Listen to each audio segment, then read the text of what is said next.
Bom dia, meus amigos, sejam todos bem-vindos ao canal RN, o seu canal de notícias aqui no YouTube. Nós vamos atualizar as principais informações que aconteceram nas últimas horas na Previdência Social. Mas antes eu quero aproveitar o ensejo e convidar para você se inscrever aqui no nosso canal, ativar o sininho das notificações, deixar o seu like e também o seu comentário. E aproveite, comente aqui debaixo, nos comentários, de onde você está me assistindo no dia de hoje. Pois é, meus amigos, aposentados e pensionistas que recebem até um salário mínimo, R$ 1.412, e tem o NIS terminado em zero, o pagamento está liberado no dia de hoje, juntamente com a primeira parcela da antecipação do 13º salário, ou seja, R$ 1.412 mais R$ 705.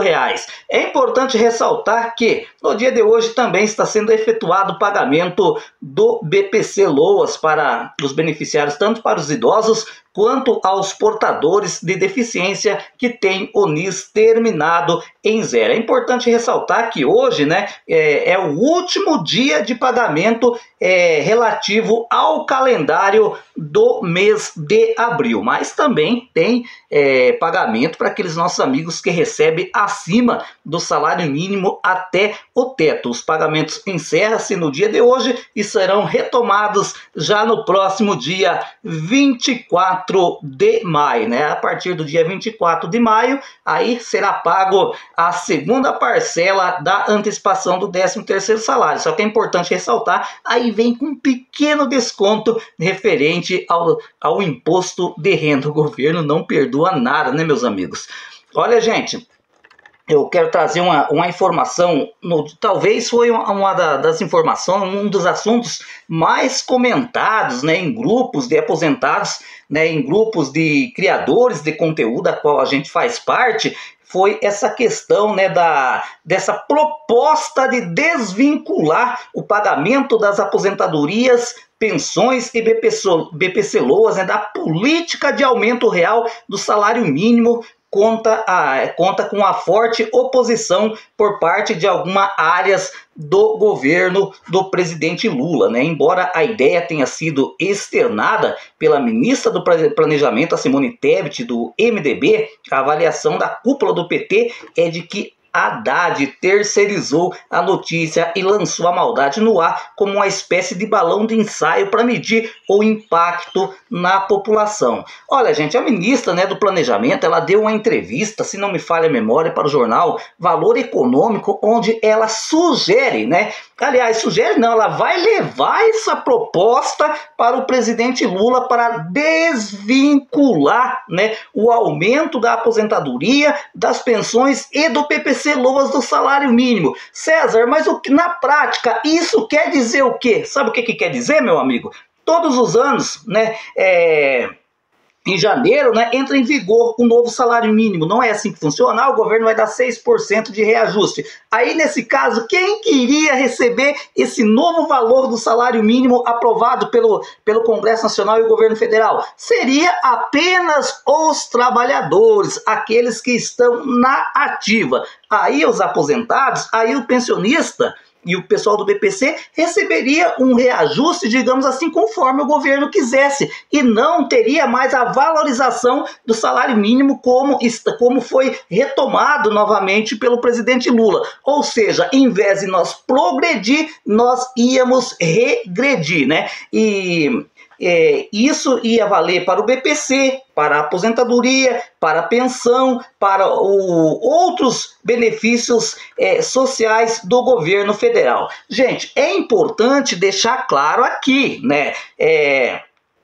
o que aconteceu já na época da discussão, lembra-se disso. Nós comentamos muito sobre esse tema aqui no canal. Quando o Michel Temer estava preparando o desenho da reforma da Previdência, já tinha lá a previsão de desvincular. Só que na época o Michel Temer ele queria tirar apenas o BPC do salário mínimo, ou seja, desvincular o BPC do salário mínimo. Aí não deu para aprovar a reforma da Previdência no mandato do Michel Temer, devido à forte resistência do Congresso Nacional e também aquelas questões lá, né, de denúncia contra o governo dele, né?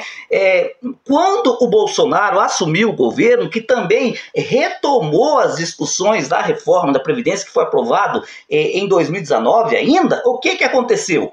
Também se discutiu, o governo Bolsonaro queria desvincular à época o BPC do salário mínimo. O que queria dizer? Cada vez que subisse o salário mínimo, o pessoal do BPC não receberia o reajuste. Ok, tudo bem. Teve uma forte resistência por parte do Congresso Nacional. O Congresso Nacional falou assim, não, nós não aceitamos essa maldade contra os beneficiários do BPC. O governo Bolsonaro, né, retirou o time de campo e tirou essa ideia do papel. Só que agora, né, a ministra do Planejamento, a Simone Tebet, trouxe à tona novamente essa ideia. E, aliás, e sendo mais carrasca ainda, né? Porque aí não entraria só o BPC, entraria também os aposentados e os pensionistas. E por parte do governo do PT, por muitos ministros, inclusive o ministro do Trabalho, ministro da Previdência Social, eles falam assim, não, isso aí é um recado direto do Fernando Haddad, que é o ministro da Economia, né? É um balão, um tubo de ensaio para ver como essa notícia vai repercutir na mídia, como vai repercutir dentro do próprio governo, como vai repercutir entre os aposentados. E está fazendo um barulho danado, né? Ou seja, negativamente. Qual que é o aposentado que quer que desvincule, né, o salário mínimo das aposentadorias, pensão em BPC? Ninguém quer, gente. E isso aí é irreal, é irracional. Isso chega a ser perverso por parte do governo.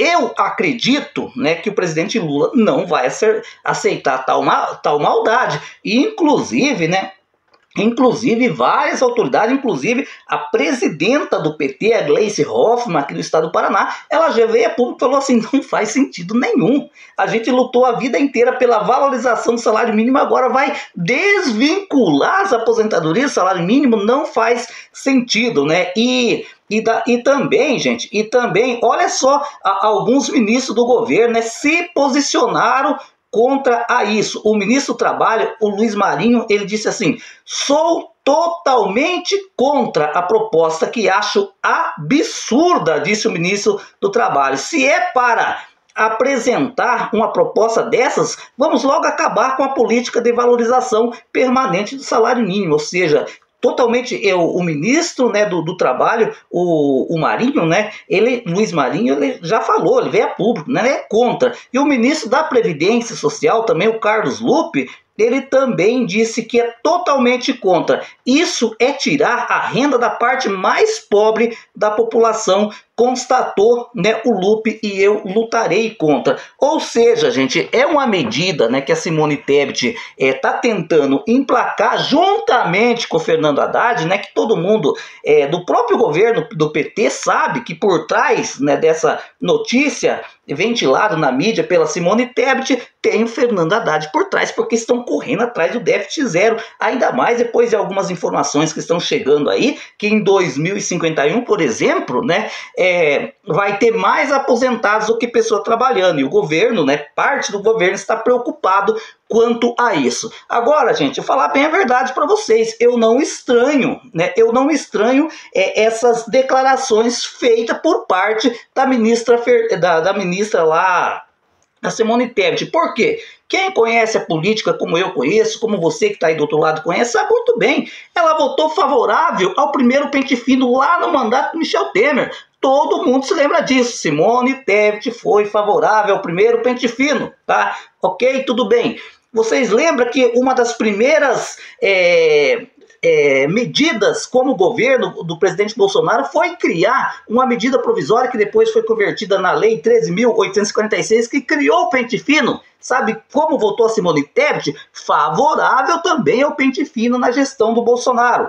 Sabe como votou a Simone Tebet na reforma da Previdência? Você já sabe muito bem. Votou favorável à reforma da Previdência. Você lembra como a Simone Tebet votou na reforma trabalhista? Pois é, votou favorável à reforma trabalhista. Ou seja, não me surpreende essa atitude da ex-senadora, né, e atual ministra da Casa Civil, Simone Tebet. O que vai me surpreender é se o presidente Lula cair numa situação como essa, ceder, né, a esses planos do Haddad, a esse plano da ministra Simone Tebet, porque, gente, realmente vai prejudicar os aposentados, vai prejudicar os pensionistas, né? Porque você já imaginou desvincular, né, as aposentadorias, pensões e BPC do salário mínimo? Não faz sentido, gente. Vai criar uma injustiça social tamanha, né, que, olha, é muito triste uma situação como essa. E aí, por exemplo, o aposentado, por ganhar R$100 de aumento por ano na aposentadoria, quebra o país. Mas agora, situação como essa aqui, todo mundo fica quietinho. Não sei se vocês sabem, muitos que acompanham a política sabem muito bem, né, que lá no Senado Federal existe um senador chamado Cid Gomes. Cid Gomes é irmão do Ciro Gomes, lá do Ceará. Recentemente, gente, ele solicitou a sua aposentadoria, né, porque ele foi deputado estadual lá na Assembleia Legislativa do Ceará. Você sabe qual é o valor da aposentadoria que ele conseguiu? Que ele solicitou recentemente, que já foi aprovado? De R$30 mil por mês. Agora, esse tipo de situação não quebra o país. Esse tipo de situação tá tudo bem, tá tudo certo. Gente, eu não estou dizendo aqui que é ilegal receber uma aposentadoria nesse valor, né? Ilegal não é, mas é imoral, né? Então, para isso tudo bem, pode. Os políticos podem solicitar a hora que eles quiserem os valores voltuosos na sua aposentadoria, e aí tem a correção certinho lá, de vez em quando, uma vez por ano, né? Eu não sei como que é reajustado esse tipo de aposentadoria, mas agora, de subir R$92, R$100 para o aposentado, para o pensionista, para o beneficiário do BPC, aí sim quebra o Brasil, né, gente? Olha que situação, né? Todos os problemas do Brasil, eles sempre jogam nas costas dos aposentados. Você acha isso justo, gente? Comente aqui embaixo. Olha, meus amigos, o banco, né, bancos já oferecem um empréstimo consignado com a nova taxa de juro, né? A taxa caiu de 1,68 ao mês após decisão, né, do Conselho Nacional da Previdência Social. Ou seja, o que isso quer dizer? Se você quiser fazer um empréstimo consignado no dia de hoje, já com as novas taxas de juros, você pode fazer tranquilamente, né? Ou seja, a taxa de juros caiu de 1,72 para 1,68 e a taxa de juros do cartão de crédito consignado, né, caiu de 2,55 ao mês para 2,49, né? E o jornal Folha de São Paulo ligou para algumas instituições financeiras perguntando se já estavam praticando as novas taxas de juros. A Caixa Econômica Federal, Banco do Brasil, Bradesco, Itaú, Unibanco informaram que já estão operando com as novas taxas e o Santander não respondeu.